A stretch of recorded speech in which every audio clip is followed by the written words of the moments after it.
Salam untuk kita semuanya, berjumpa lagi dengan saya di channel Aritela Tutorial, tempat kita untuk berbagi informasi seputar informasi pendidikan dan informasi guru serta informasi honorer dan informasi lain yang relevan.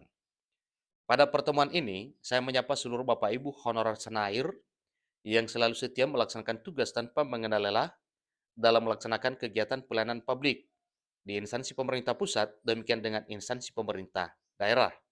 Saya yakin Bapak Ibu honorer selalu semangat dan selalu sehat walafiat.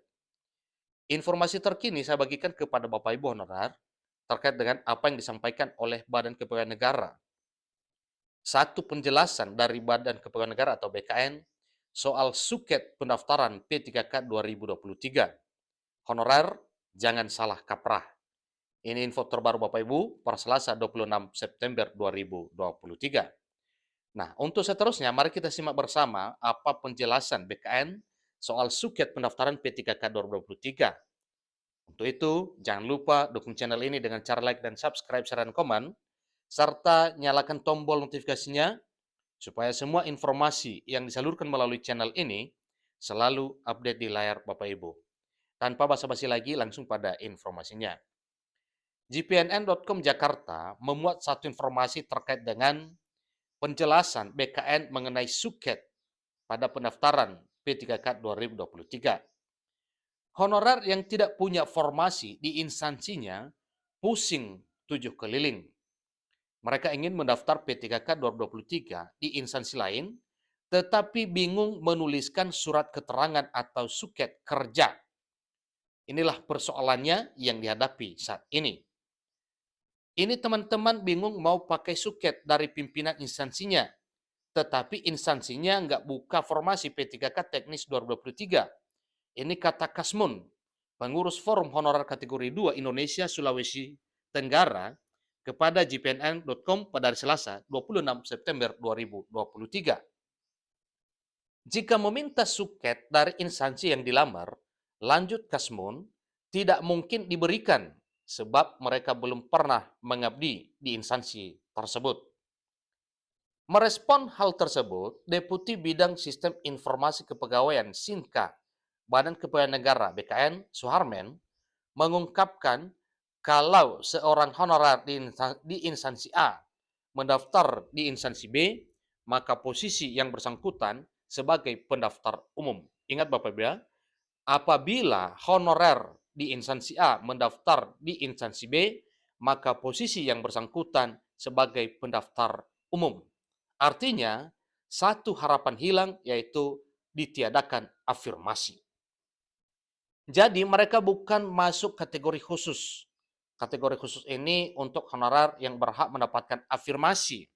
Ini terang Deputi Suarmen yang dihubungi jpn.com secara terpisah terkait dengan penjelasan mengenai suket pendaftaran P3K 2023 ini. Dia melanjutkan, karena yang bersangkutan melamar pada formasi umum, maka hanya dibutuhkan surat minimal bekerja 2 tahun. Jadi itulah nantinya yang akan jadi persoalan kepada para honorer. Hanya diminta surat minimal bekerja 2 tahun saja di instansi swasta maupun pemerintah. Selain itu, karena honorer yang bersangkutan mendaftar di formasi umum, maka berlaku seluruh aturan dan ketentuan di formasi umum. Sebelumnya, Asisten Deputi Perancangan Jabatan, Perencanaan dan Pengadaan Sumber Daya Manusia, Aparatur Kementerian Pan-RB, Abbas Bagia, saat dihubungi jpnr.com pada Jumat 15 September, mengingatkan honorer yang akan mendaftarkan P3K 2023 untuk fokus pada instansi tempatnya mengabdi. Jangan terpancing mendaftar di instansi lain, bahkan pindah kabupaten atau kota atau provinsi. Jika tetap memilih pindah lokasi, honorer sendiri yang akan rugi. Nah, ada apa ruginya Bapak Ibu? Karena memang satu poin yang telah diharapkan dapat pada formasi, pada seleksi P3K 2023, tetapi hilang karena pindah instansi. Maka itulah satu kerugian para honorer bila pindah instansi. Semisal dari instansi A pindah melamar ke instansi B, maka dianggap pelamar umum dengan pelamar umum, maka harapan afirmasinya jelas hilang.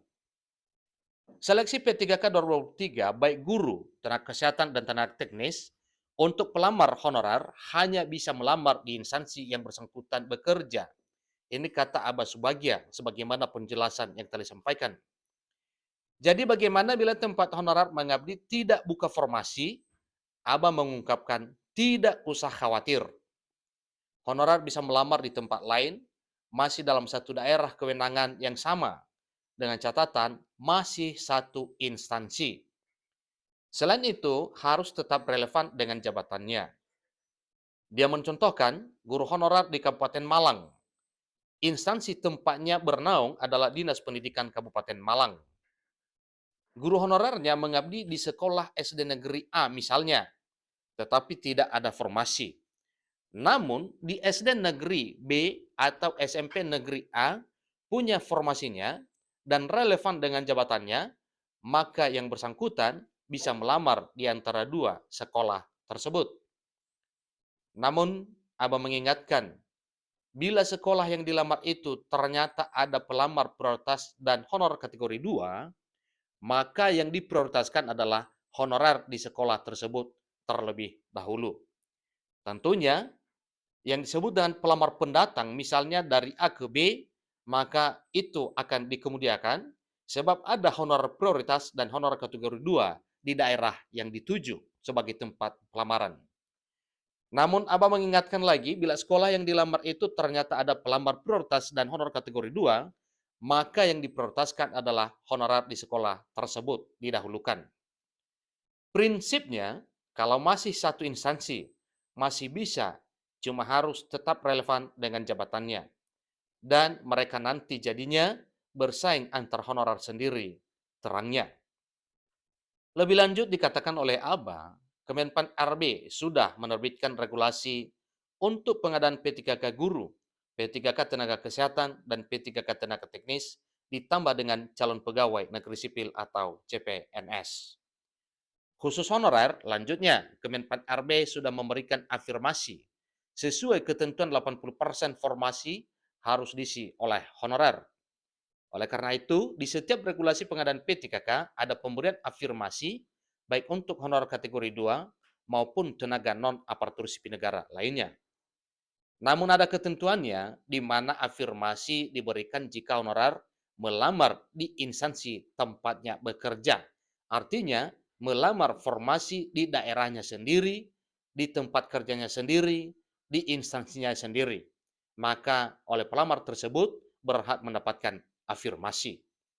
Jadi kalau pindah instansi atau daerah, dia jadi pelamar umum dan afirmasi honorarnya tidak akan diberikan.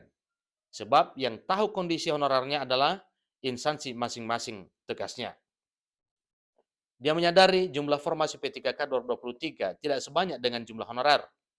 Oleh karena itu, honorer pasti banyak yang ingin memilih formasi di luar daerahnya.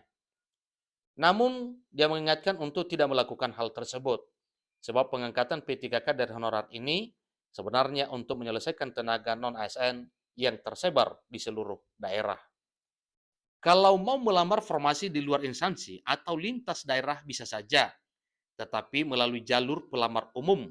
Artinya, yang bersangkutan akan bersaing dengan pelamar umum lainnya, pungkasnya.